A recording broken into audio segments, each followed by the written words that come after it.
Sa isang tahimik at maliit na baryo, nakatira ang isang batang nagngangalang Kiko. Tuwing gabi, siya ay nakaupo sa damuhan at nakatingala sa langit. Mahilig siyang pagmasdan ang mga bituin.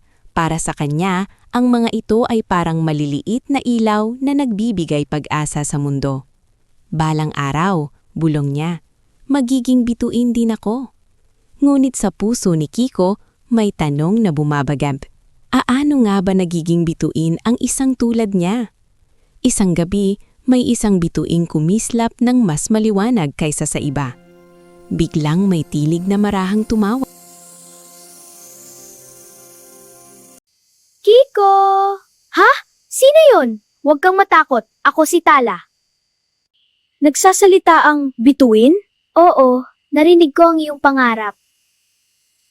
Gusto kong maging bituin para magliwanag din ako. Hindi mo kailangang pumunta sa langit para magningning.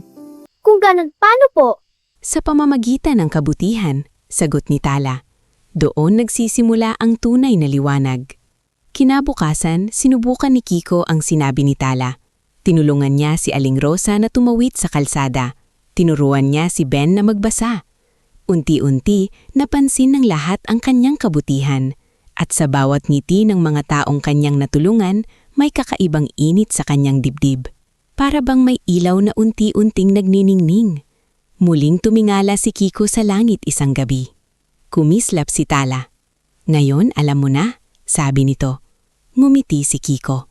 Hindi man siya naging bituin sa langit, naging bituin naman siya sa puso ng iba. At doon niya naunawaan. Ang tunay na liwanag ay nagmumula sa kabutihan.